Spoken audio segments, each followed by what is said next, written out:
Hello, SICW fans. Welcome to a very special episode of Wrestling Explosion. I'm Dr. Drew Ebenhaus, here with the man in charge, the power that be, Mr. Herb Simmons, our fearless leader. And Herb, we're sitting down in front of the fire. This is a special holiday episode where we're going to sort of catch up on the past, the present, and the future of SICW.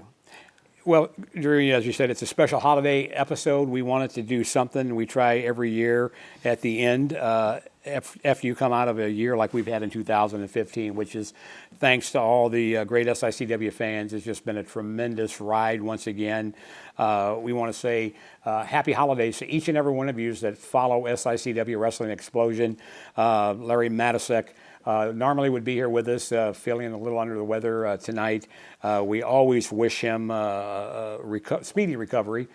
He is getting better. You know, it's been a year ago when Larry fell ill. But he's going to be back here with us soon. But to get on what we're doing tonight, we wanted to just bring the fans, as Dr. Drew said, SICW, how it started, what it's done, and hopefully where it's going in 2016. There you go. Well, speaking of 2016, I guess my first question, have you pinched yourself at all? It's been a year. We made it through 2015.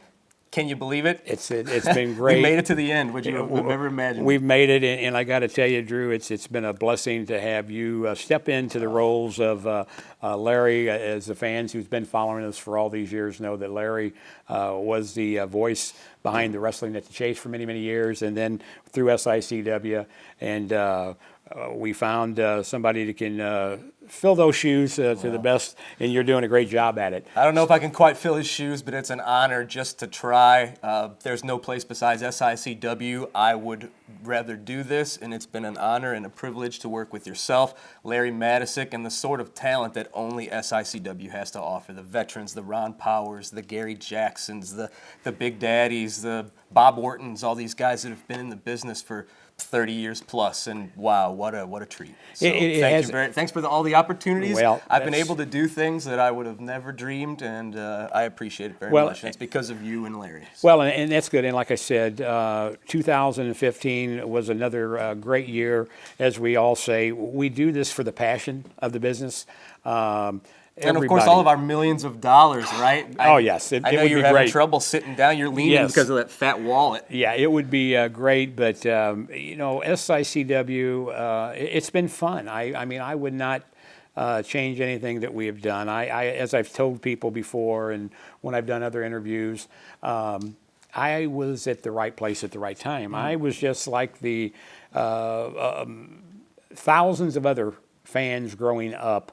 Back in the day, living in the housing projects in East St. Louis, back when some of you probably don't even remember Wrestling at the Chase used to be on Wednesday night. We would drag the little 13-inch black and white television. It was so hot in the apartments, they had no air conditioning back then. You're talking Wednesday nights. Give me a date. I was always familiar, of course, people coming back after church watching The Chase. When was it on Wednesdays? This would have been when it first started, 59, 60, 61. It actually started on Channel 11 in 1962, and it was only on Channel 5 for a short time, for less than a year, but that was on Wednesday nights. And then it moved to Saturday and then rebroadcast on Sunday mornings, which a lot of people didn't know. A lot of people thought that what they was watching on Saturday night, they were so involved in the action that when they rebroadcast it on Sunday morning, they didn't realize it was the same thing they were watching. Well, Mickey awesome. Gary Jola used to tell that story. But I started off as a fan, like so many other people did, and just grew up with the infatuation of it, here you had these guys. List some of your favorites from those days. Back in those days, Cowboy Bob Ellis. I remember him when he first came to the St. Louis area. He actually started in East St. Louis at the Social Center, along with guys like Pat O'Connor was another one of my favorites. Everybody either had a favorite heel, a bad guy, or a favorite baby, a good guy. I could go either way. I mean, Fritz von Erich, I think, used to do one of the best interviews you ever would want to see when Joe Garagiola, who was the first play-by-play announcer, would be interviewing him. Back then, they would have a floor director that would sit there and time the interviews. And I remember Fritz von Erich would look down at that floor director and say, "Don't you wind me up, man. This is my interview, and I'll tell you when I'm done." That's great. Things like that stuck with me, you know. So, yeah, Fritz von Erich, Gene Kaniski, Cowboy Bob Ellis, Dick the Bruiser, all the names that the fans who are watching us now, that if you watch wrestling at all, you're going to remember all those names. Absolutely. Now let's jump forward just a little bit. You're very active on social media. I tell you what, if you're on Facebook, follow Herb Simmons, because that'll keep you up to date on all of SICW's great events. But you always talk about when you got started as a promoter in the late 70s. So talk about a little bit of what got you started and what made you go from fan to the next step. Was it just our wiring's got to be off a little bit to want to promote and do a lot of that stuff, right? But what made you want to do more than just be a fan? Well, as I said, I grew up as the fan, and then I was in that right place at the right time. I became friends with Larry Matisek. Larry and I shared the common denominator of law enforcement. And so Larry and I became friends. I knew how active he was with Sam Muchnick in the NWA. Larry used to get us tickets to go to the Kiel Auditorium or go to the Checker Dome. So that kind of just cultivated from there, our friendship.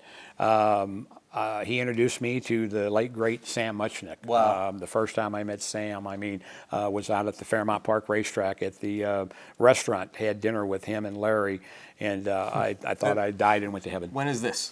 This would have been in the early 70s. Okay.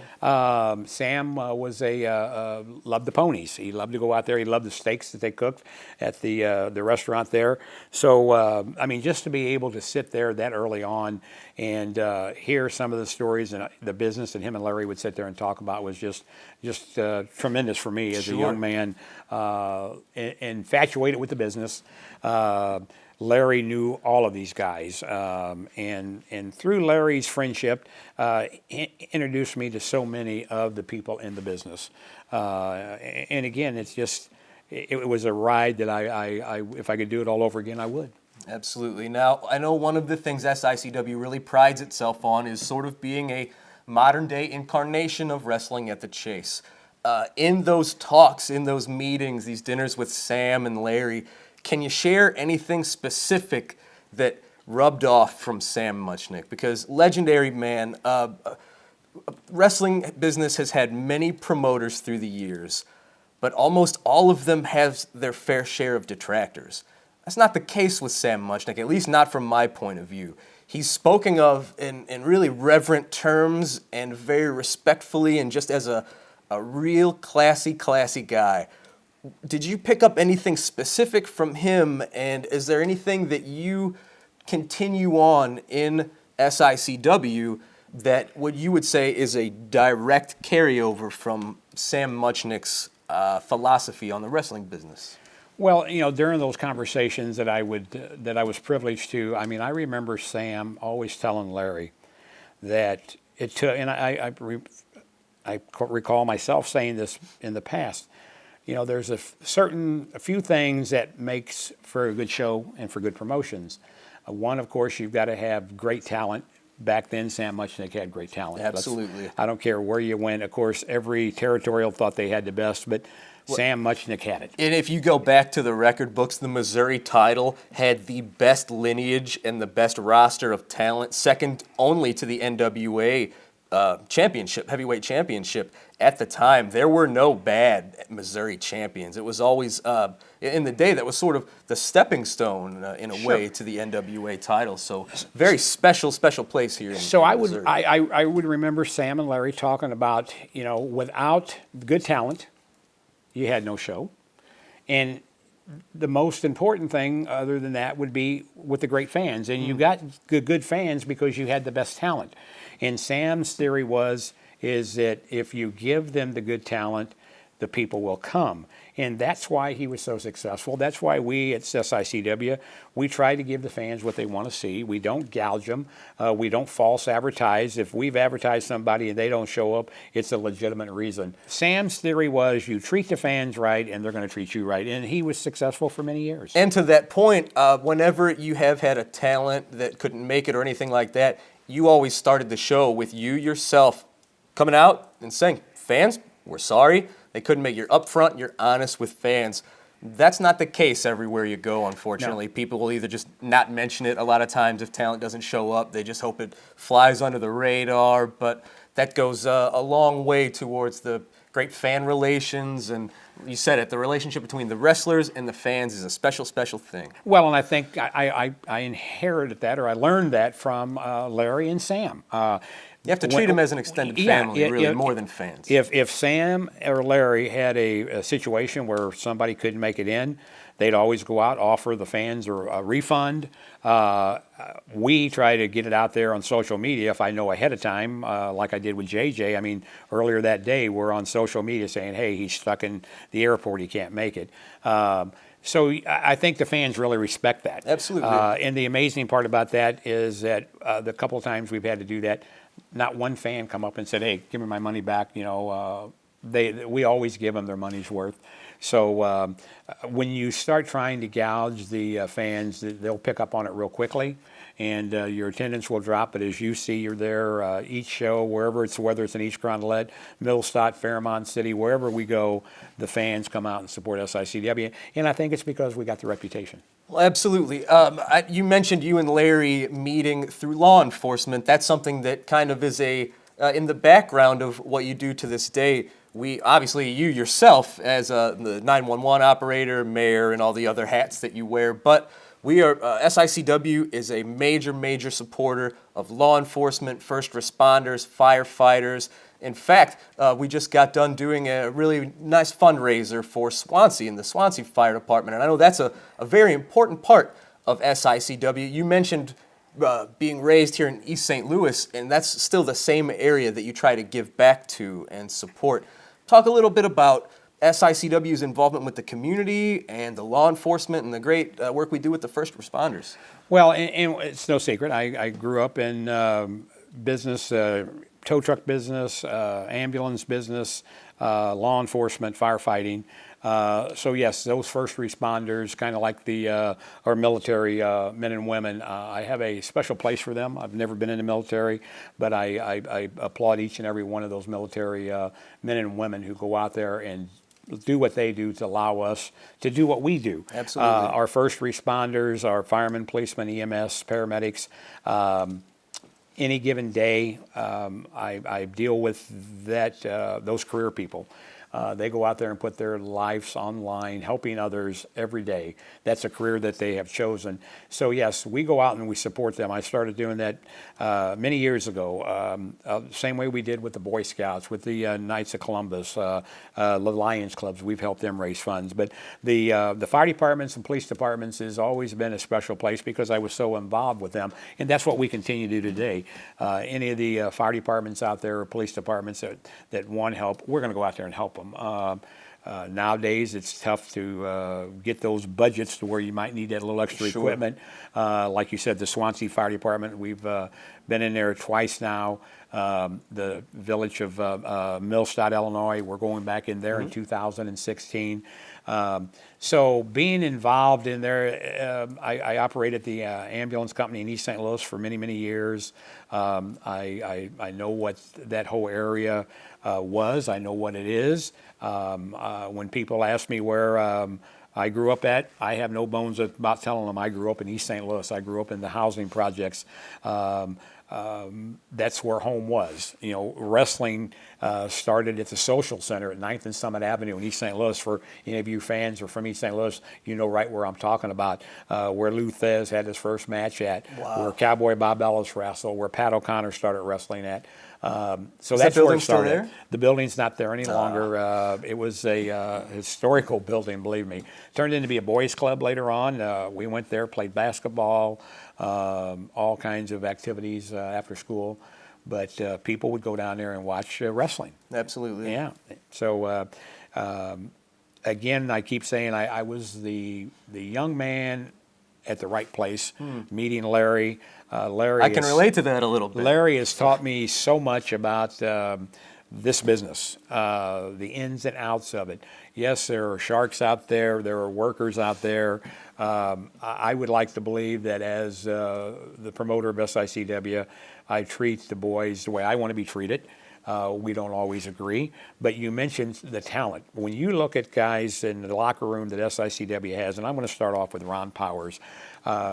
Ron and I go way back. And there are people out there, there's other workers out there that don't like Ron Powers because they say he's too rough. They say he's aggressive. Well, guess what? If you've been around the country like Ron Powers has, or around the world, when he traveled with Bruiser Brody, Dick Murdoch, Crusher Blackwell, Abdullah the Butcher, you got to be tough. Yeah. You got to have a rough side to you. But then you throw believe you throw in people like Big Daddy. After back in 1988, when our good friend Bruiser Brody, everybody knows what happened to him. I'm going to say he got murdered in Puerto Rico. Big Daddy got out of the business and stayed out of it. You know, a lot of these guys say, I'm going to get out of it, I'm tired. And then a year or two later, they come back in. They want to make this spectacular comeback. Big Daddy stayed out of it for a long, long time. It wasn't until recently that Larry and I said, look, we got a spot in there for Big Daddy that would really fit in. Let's call and see if he's interested. And him and Ron Powers have always been good friends. So that's why you see Big Daddy back in the limelight with us. Okay, let me take a slight detour and we're going to get Sure. back to our current talent now. You talk about Ron Powers and everything he's done. That's somebody who was with SICW from the start of your, I'll call it a recent reboot. There was a handful of years ago, you mentioned Big Daddy was out of the business. He wasn't the only one. I know our pal, Mr. Matisic, Yes. had sort of, he was kind of tired of things, and you had to twist his arm a little bit to get him back into it. So if you could bring us up to speed on what got the current iteration of SICW, what made you want to get things going again, and how did Larry get brought back into it from being away for so long? Well, and I got to tell you, I was the same way. When Bruiser Brody got killed, him and I had developed a not only a business relationship, but a friendship relationship. Him and Larry and I would spend many, many hours on the phone late at night, early mornings, talking about the business and doing shows. And so we bonded together. So when that happened, I also got out of it, as you said. And, 1988 was a rough year in the wrestling so it business. was people like Larry Matisic and then my good friend Tony Costa from over at South Broadway Athletic Club.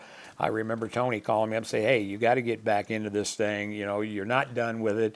They could probably sense it was still in your they blood, could, you they know, could. it doesn't leave you. So, you know, between people like that, they kind of just pulled me back into it. And I said, okay, I got that itch, so I got to scratch it. And we started promoting shows. Reached out to see who was out there. I told Larry, look, I can't do this myself. And so, yeah, we kind of drug Larry back into it. Do you have any specific memories that stand out over the last year and a half, 2 years, even I guess more than that, even that you've been bringing in these legends? Who could forget at the GCS ballpark, the legends shaving Travis Cook's head, or Ox Baker serenading the audience? We recently had Bill Apter in to honor him, and he treated the audience to a concert. And those are just some. We had the Coco Bewares, the one-man gangs. Ted DiBiase, you hate to even start naming people because if you're you gonna forget somebody, anybody, yeah. right? And they've all been tremendous. Yeah, I would say I've had so many highlights in the business. Going back to the only wrestling show that ever was produced at the Fox Theater in St. Louis. I mean, here you got the historical Fox Theater, and we produced the only show that was ever there with Bruiser Brody, Crusher Blackwell, Kamala the Ugandan Giant. The Fantastics were on that card. Gentleman Chris Adams. Wow. Those were names back there that were household names. Sure. So that was a great, and I tell the story that any star who ever performed at the Fox Theater back then, back in the green rooms and the dressing rooms and in the hallways, they all signed their names on the walls. I mean, we went back there, W.C. Fields, the Marx Brothers. Who's who of the entertainment and industry. then down in the corner, you'd see Larry Matisek and Herb Simmons and King Kong Bruiser Brody and Jerry Blackwell. It's gotta be one of those surreal moments. It was great. Sam Muchnick was there that night, and the real quick story about that. The night before, we went there for a get together, and we're walking in the front doors of the Fox Theater, and Sam Muchnick, Larry Matisek, myself, and Bruiser Brody, and I'll never forget. Sam stops right in the hall in the doorway and looks at Larry and said, "Hey, did we remember to get the trophy because they was going to have the Bruiser Brody Memorial?" Mm-hmm. And Larry said, "I don't think we did." So now we're within 24 hours of having the Bruiser Brody Memorial Cup at the Fox Theater. And no cup. And we're standing there, and I'll never forget, it was like, uh-oh, what are we going to do? And Bruiser Brody looked over, and there was an ashtray, stood about this tall. And Larry said, Frank says, "There's our trophy right found there." our cup. And that's what we used for the Bruiser Brody Memorial Cup. So things like that stick with you. That's a very fitting Bruiser Brody Memorial Bruiser Cup. Brody, I gotta a tell guy ya. could ad lib. I mean, he paid me so much respect that I didn't deserve. When we would walk into a show wherever, And that's a rare thing, not to take Yeah. anything, but Bruiser Brody showing a ton of respect to a promoter. Oh, yeah. I wasn't one of the That's ones that got knocked over because I cheated him. Sure. Him and I had an understanding. This is what you get, whether we're doing a good show or a bad show. I didn't want to cross him. Whether we'd be in Waseca, Illinois, or whether we'd be in Springfield, Illinois, he'd walk in the dressing room and he'd walk up and say, "What do you want tonight, big boy?" Now, here's a guy who's larger than life at that time, and he's asking a little old me, well, big old me back then. And you didn't saying, have to take orders from anybody. No. And I'd say, "You're asking me?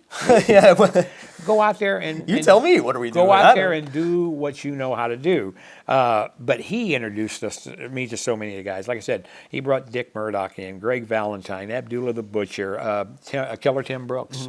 Another quick story: Assumption High School in Washington Park, Illinois, which is now a correctional facility. We used to run shows there for the Washington Park Fire Department and the Police Department. We had a show one night there for the fire department. Great crowd inside the school gymnasium. Show starts, thunder starts, clap, rain in, big storms coming, matches are going on. It's raining all evening. Gets to be the main event, which is Bruiser Brody against Killer Tim Brooks. The match starts, clap of thunder, lights go out. Fans, you can hear the fans. Oh, the lights are out, lights are out. It's like an omen. Brody's here. And they've got these lights in there that you have to wait for them to warm up. I can't remember what you Like call an them. emergency lights sort of thing. So, they're out for a couple of minutes, and I can hear the ring, boy. They're bouncing around in the ring and everything. And it was like they had missed a beat. You'd have thought they may have stopped the action. But they had missed a beat. Lights start coming back on, and Brody and Tim Brooks are in there going at it. Big Daddy's there. Another great guy that worked with us a lot, the Giant Assassin, was out there. We'd had a routine that was set up. But it was just like, the lights go out, and they just kept on wrestling, So things like that. We did 2 big shows at the Fairmount Park Racetrack. I told you that's where Sam used to like to go. Between there and a place in Belleville used to be called Jack English's. That's where he would take Andre the Giant. But when Sam would bring him in for a show at the Kiel Auditorium, they would come over to a place in Belleville called Jack English's, which was a popular pub back then. And for years, they had Andre's picture in there. I was in there with him one night, and the guy could drink wine like you wouldn't believe, and a case of it. And we called that it, one night probably took a decade off your life. called him didn't the Gentle Giant. And so meeting people like Andre the Giant was another big thing. But the 2 shows we did at Fairmount Park Racetrack, Ox Baker was on that card, John Nard the Barbarian. Larry Matisek, Bruiser Brody introduced me to just a ton of talent that I'll never forget. And that's kind of like why at SICW we add the old with the new. And we've got the best talent in the locker room. When, like I said, far above as we said, the Ron Powers, Gary Jackson, Absolutely. Travis Cook. You We mentioned got a the lot of Bruiser them. Brody Memorial Cup. Yes. We actually brought that back this year, won by the one and only Ron Powers. That was part of our big Wrestling at the Chase anniversary show, which I know we'll be doing again this upcoming May. Exactly. Every May is our big show because back in 1959, that's when Wrestling at the Chase first went on the air and stayed on until about 1983. So every May we do the Wrestling at the Chase Bruiser Brody Memorial, and we've already got that plan coming up. When you look at the locker room and you look at the people that has been associated with the SICW, as I said, Ron Powers, Big Daddy, Gary Jackson, The Night Train. Yeah. He was given that name by Bruiser Brody himself. Brody. And I know you guys had a great time in Las Vegas this year at the Cauliflower Alley Club. Gary representing SICW got as to champ. spend time with him. And then a couple of our guys, Sean Vincent, Curtis Wild, whether you like him or not, went to Fort Wayne, Indiana, represented SICW. Well, that's probably the feud of the year. Those Yeah, two in the have Fan been Fest. fighting all over the country. So in barns all over the Those place. guys in the SICW locker room go out there and give it 110%. The Cowboy Bob Orton, our director of affairs, how many promotions out there, independent promotions, can say you got the ace Cowboy Bob Orton on there sitting there telling these young guys that are working their way up in the ranks, hey, look good, let's do this. Kind of a mentor to them. So when you look at the talent that we have in the locker room and all the people behind the scenes, that helps put these shows together. And we're it's just a real tremendous fast. work. We have to give a special thanks to everyone in the East Carondelet Community Center that goes above and beyond to make these shows run so smoothly that maybe don't get the credit they deserve. All of the wonderful ladies that work concessions, Judy and Christina, and all the ladies at the front desk taking care of our 50/50s. My wife. Your wife, and Jenny, and All of them. of course Judy taking care of the concessions. I think I mentioned our good friend Chuck, who keeps the building looking so beautiful, and it couldn't be done without But- a lot of our special folks in the East Carondelet Community Center And then as well. you talk about, like I said, the guys from the first match of the night who set the stage, start the night off.